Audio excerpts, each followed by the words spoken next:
Join us today, guys. We are going to the races. Well, not really, but we're going to talk to Joe, also known as Turtle, and he goes to the NASCAR circuit races all the time. He camps there. He's made several campers so that he can camp there, and we're going to interview him and check out some of his vehicles. Hi, I'm Rick. And I'm Sharon. We are Cargo On. Cargo Conversion Building Camp. Today we're going to interview and do some tours on some vehicles that Joe has here. I work for a couple race teams, and to save money, motels, things like that. This is how a lot of us, instead of being in a tent in the rain and the elements, I got around that. And it's insulated with 1-inch insulation foam inside of it, so it's very nice and cozy inside. Has everything you need, except the cot is in another vehicle now. Flat screen TV that comes out to watch. Electric and 12 volt with radio, 4 speakers, and a fan to sleep with. And you gotta have your bar. And the rack, that's a rack for a pickup truck or a trailer.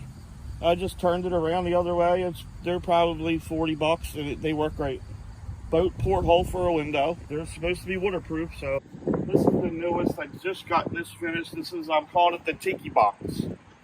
I was thinking of things I could do to it to make it different, and I said, what if you were sleeping and it looked like you were looking through stars in the thatched roof of a tiki hut?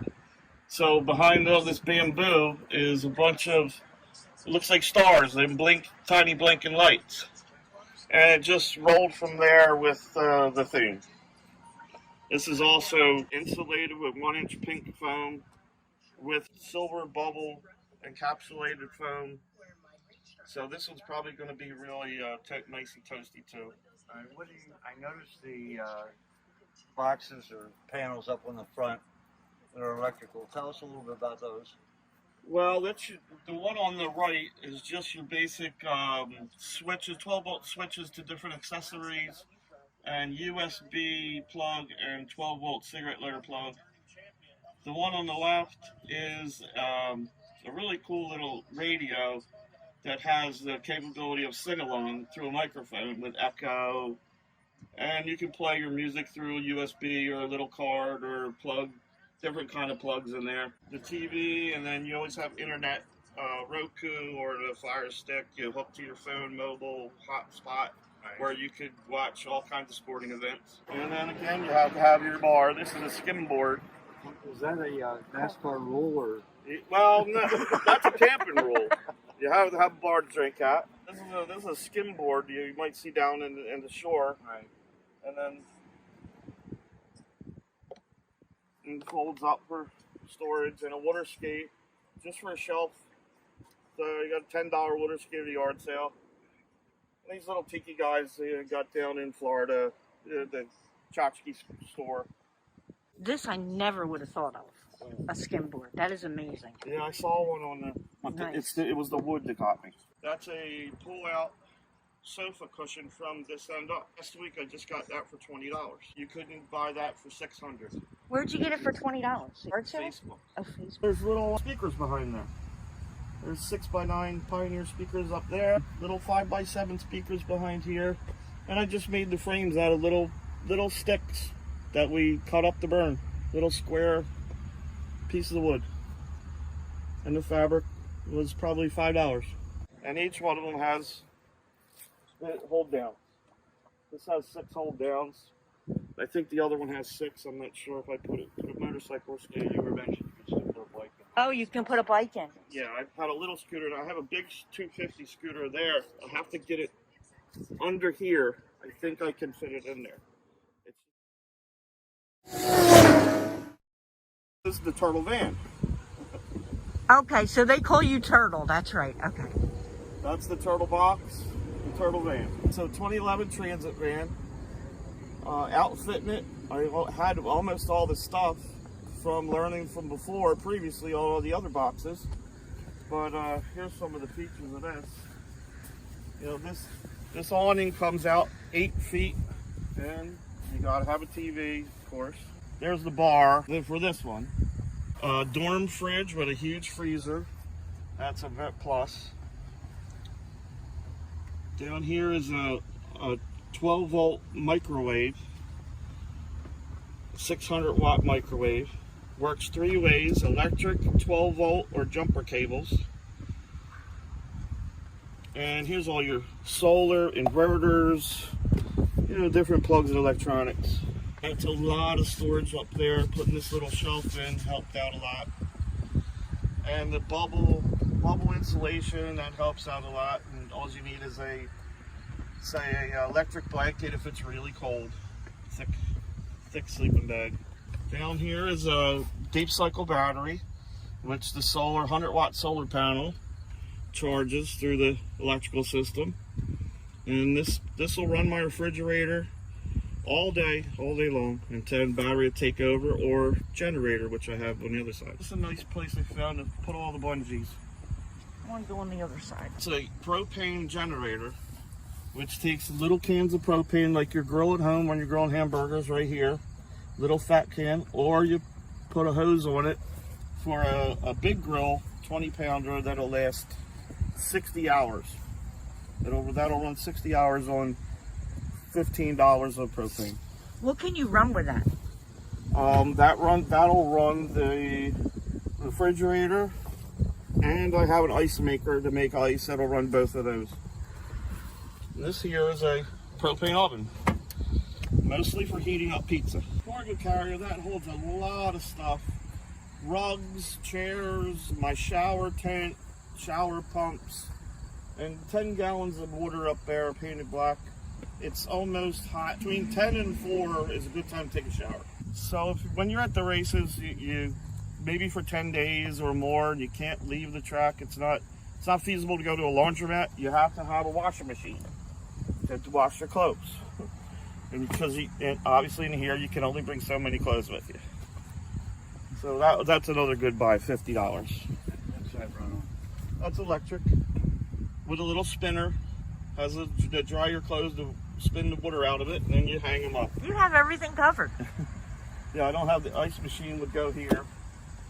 And then I have a little sandwich maker, a little toaster, clamshell sandwich maker that goes here, and that's if I wanted to cook mozzarella sticks or french fries. It's only 600 watts. 15 inches of memory foam. That's one mattress cut in half, and then put into these little cheap sleeping bags. All right, so your shirt says NASCAR Camping and Tailgating Facebook group member. Tell us about that. In the early days of Facebook, I guess not a lot of people were on it yet, but there were some NASCAR groups and things, but there weren't any groups really about camping and tailgating and meeting your friends. Or there might have been one that made fun of people who tailgated, just like campers really know how to do it the right way. So I started in 2013. It's camping, tailgating, whatever, any kind of racing. Even, you know, if you tailgate, we want to see your pictures of football tailgating too. We don't mind that. But it's a nice way to meet people that from all across the country that you never would have met sitting in your camper 20 feet away and never said hi to them before. How many members do you have in your Facebook group?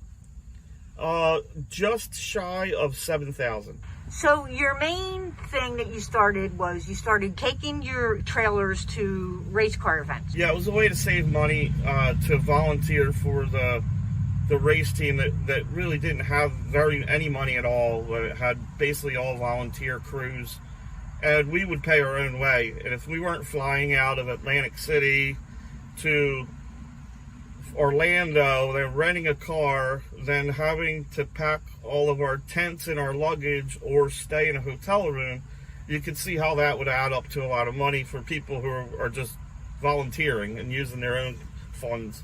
So this was a way to get around that. And the tracks give us free camping for the teams. So right there, that's a plus. Now, do you work for different teams? I've helped teams in the Camp World Truck Series, the NASCAR Xfinity Series, and the ARCA Menard Series. And how long have you been doing that? Probably since 2008. So you go every year? Actually, not anymore. Just medical issues, and then first COVID, they only needed certain people at the track. And since that's been so long, you know, medical issues, you get a little older, you can't go jumping off a 4-foot wall. Well, I go as a fan now. When's the last time you went? Starting in January, the 24 Hours of Daytona. 2 weeks later, Daytona Speed Weeks for 2 weeks. About a month after that, Sebring, Florida, 12-hour sports car race. I just got back 2 weeks ago from Indianapolis. All right, so this sounds like an awesome lifestyle. I mean, I don't know anything about racing, but I know a lot of guys are totally into it. So tell me a little bit about that. Like when you get there, the excitement, or what's the feel of that? Well, it's a build-up of all weekend. There's people that get ready for races.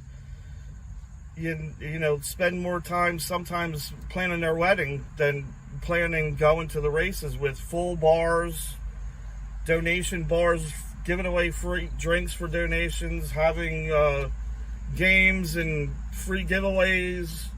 Some of them are sponsored by Monster Energy, and the drivers actually come to their tailgate parties that they have. And so how many people are at these races? There's a lot, right? Not as much as there used to be, but there's 100,000 people sometimes at some of the races. So you would pull in, and you told me before you'd be parked next to like $100,000 rig or something? Oh, definitely. Just in Daytona here, a man from Key West and his wife and 2 of their friends pulled up in a couple $1 million brand new motorhome. He go, yeah, I just got it. You know, left flagpoles there and lights, decorated lights that were around the motorhome, because you guys can have them. Wow. So like, it's us. We love them people. Yep. But they're the champagne and cheese crowd, you know. But then there's people in their tents right next to you. Well, it's just like being like you were gonna say, an Eagles fan or a football fan. They go to games in Pittsburgh or New York, or, you know, they might not bring their camper, but they're in the hotel and the excitement of going to the game. But if you go there, it's you against them. When you come to NASCAR, it's everybody's for everybody, except one driver that you hate. This was amazing. Thank you so much for taking the time to meet with us and interview. This is a great job. Really. Thanks for coming down. Thank you so much. Wow, that is a dedicated race car fan. So be sure to let us know in the comments what you think of Turtle and all his campers. I mean, most of them are low build out, so he did a really nice job with them. I'm going to put a link in the bottom in the description to his Facebook page, so you can check that out too. Be sure to subscribe if you want to see more videos like this. Thanks, everyone. That's a wrap, everyone. You know what to do if you like this video. You all come back now, you hear?